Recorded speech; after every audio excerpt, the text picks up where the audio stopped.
bienvenue. Aujourd'hui, je souhaiterais partager avec toi un constat chez la plupart des enfants de Dieu qui ont tendance à trembler devant les esprits impurs.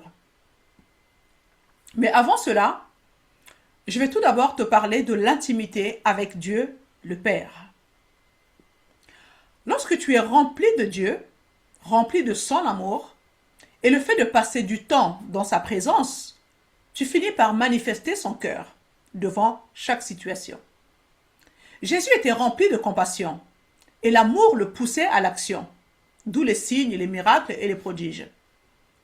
C'est l'amour de Dieu qui répond aux besoins des gens. Il s'agit donc pour nous d'être remplis de l'amour de Dieu, d'aimer comme Dieu aime, de voir les gens comme Dieu les voit, puis de libérer son amour par l'imposition des mains, selon ce qui est écrit dans Marc 16, 18. Et voici les miracles qui accompagneront ceux qui auront cru. En mon nom, ils chasseront les démons, ils parleront de nouvelles langues, ils prendront les serpents, et s'ils boivent quelques breuvages mortels, il ne leur fera point de mal.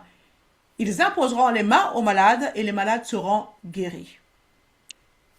Puis, l'un des versets qui m'inspire le plus dans la Bible, Jean 5, 19, où Jésus reprit la parole et leur dit, « En vérité, je vous le dis, le Fils ne peut rien faire de lui-même, il ne fait que ce qu'il voit faire au Père, et tout ce que le Père fait, le Fils aussi le fait pareillement. » Alors, si Jésus qui était le Fils de Dieu, parfait, sans péché, qui était dans une relation particulière avec son Père, ne pouvait rien faire sans la relation d'intimité avec son Père, pourquoi pensons-nous que nous pouvons se passer de cette relation, de cette intimité, et croire que nous pouvons faire quelque chose devant les esprits impurs?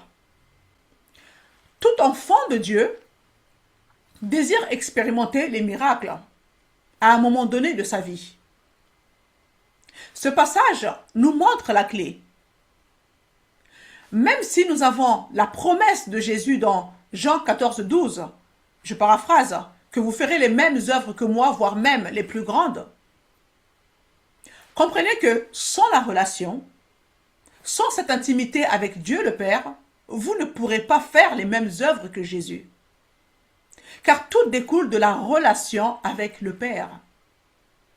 C'est le débordement de notre relation d'intimité avec lui qui va changer, transformer des vies autour de nous.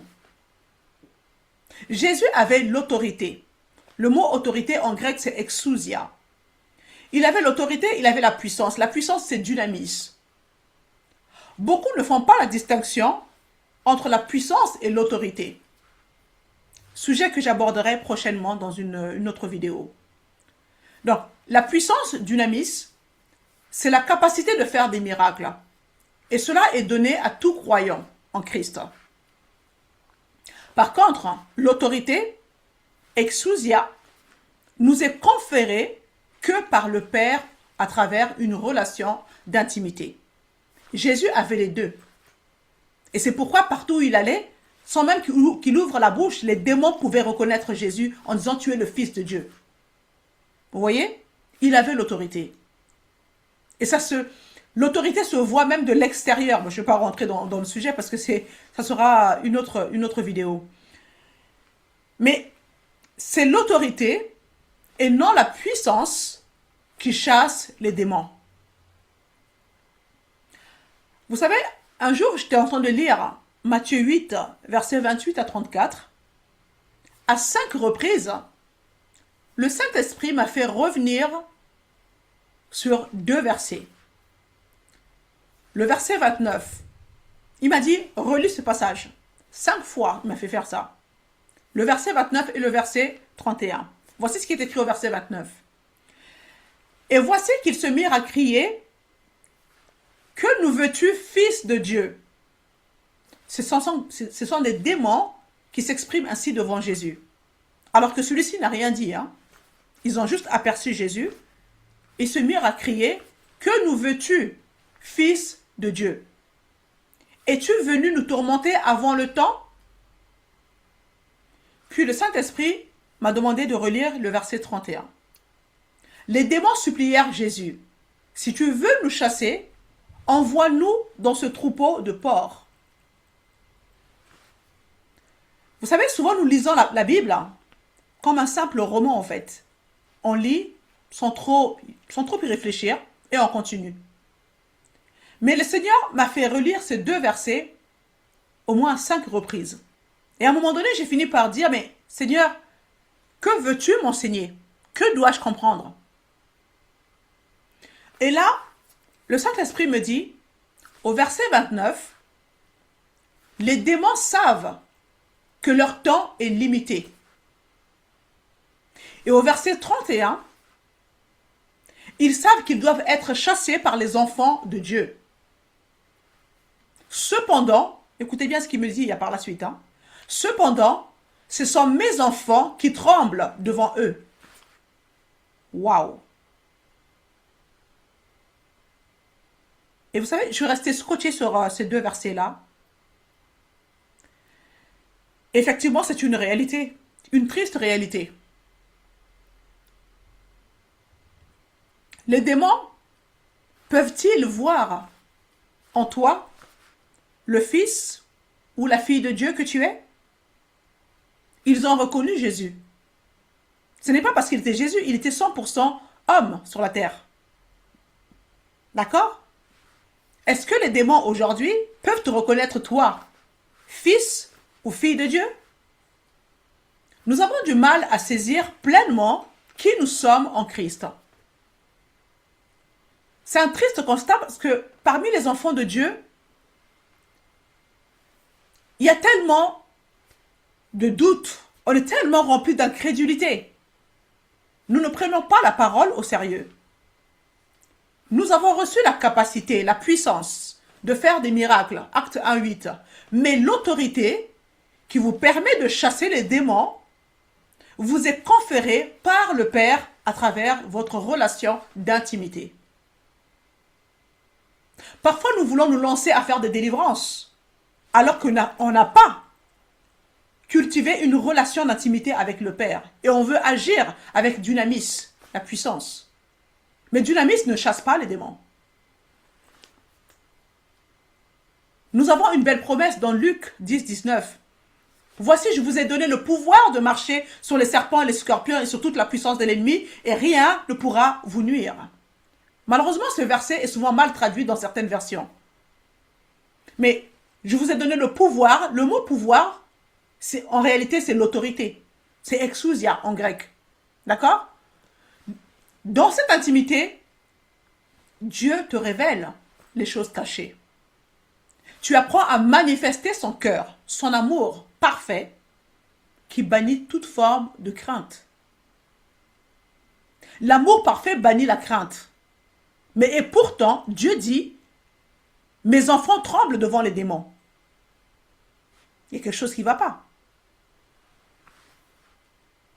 Lorsque tu es dans sa présence, dans cette intimité, que tu es convaincu, je dirais même, lorsque tu as la révélation de l'amour de Dieu pour toi, il n'y a aucune raison d'agir dans la crainte. Tu n'as pas à ressentir la crainte.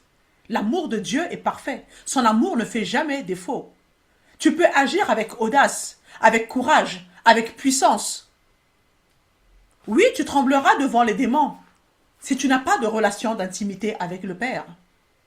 Beaucoup de chrétiens, malheureusement, essayent, j'en vois dans les délivrances, essayent de chasser les esprits impurs par dynamis.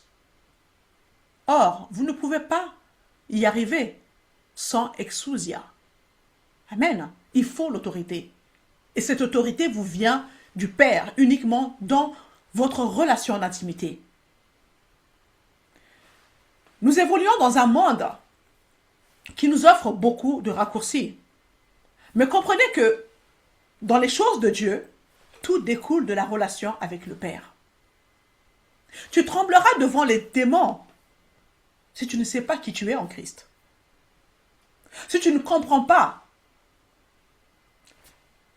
que tu es le royaume de Dieu. C'est toi le royaume de Dieu. Dieu le Père, Dieu le Fils, Dieu le Saint-Esprit sont venus vivre en toi. Tu as toute l'armée des cieux derrière toi. Es-tu consciente de ça? Tu trembleras devant les démons si tu ne connais pas ta constitution spirituelle. Tu ne sais pas comment tu fonctionnes en esprit. Amen. Beaucoup d'entre nous n'avons pas compris l'œuvre achevée de la croix et comment cela s'applique à notre vie. Les démons savent reconnaître ceux qui connaissent leur identité en Christ. Nous nous voyons avec l'exemple de cette fils de Sheva, qui essayait de chasser un démon en disant au nom de Jésus que l'apôtre Paul prêche, on t'ordonne de quitter la personne. Mais les démons ont répondu au travers de la personne en disant, mais on sait qui est Paul, on sait qui est Jésus, mais vous, qui êtes-vous? Ils ont fini par se faire massacrer. Amen. Les démons savent reconnaître ceux qui connaissent leur identité en Christ. L'incrédulité vous fera trembler devant les démons. Car vous avez du mal à croire que vous êtes devenus un seul et même esprit avec Dieu. Vous avez du mal à croire lorsque la Bible vous dit que tel est Christ, tel vous êtes dans ce monde. Vous avez du mal à croire lorsqu'il est dit que ce n'est plus moi qui vis, mais c'est Christ qui vit en moi. Mes amis, la parole de Dieu doit être une vérité absolue pour vous. Et que dire de 1 Jean 4,4? Celui qui vit en vous est plus grand que celui qui est dans le monde. Est-ce que vous le croyez? La parole de Dieu, elle est esprit et vie. La parole de Dieu, c'est Christ lui-même. Amen. Ce n'est pas une simple philosophie. Le royaume dans lequel tu as été transféré lors de ta nouvelle naissance ne fonctionne pas avec des raccourcis. Dieu t'a donné des ressources pour ne pas subir ta vie. Mon ami, je t'invite à t'asseoir. Prends un instant, rentre en toi-même comme a pu le faire le fils prodigue et réalise ce que Dieu a déjà placé en toi, dans ton esprit né de nouveau. Comment est-ce que tu te vois? Si tu luttes encore aujourd'hui et que tu as besoin d'aide pour avancer dans la compréhension de qui tu es, de ce que tu possèdes en Christ, alors je t'invite à réserver ta séance pour te faire accompagner. C'est pour cela aussi que Coaching Viens et Vois a été créé. Tu trouveras le lien de mon site web en description de cette vidéo. Viens et vois.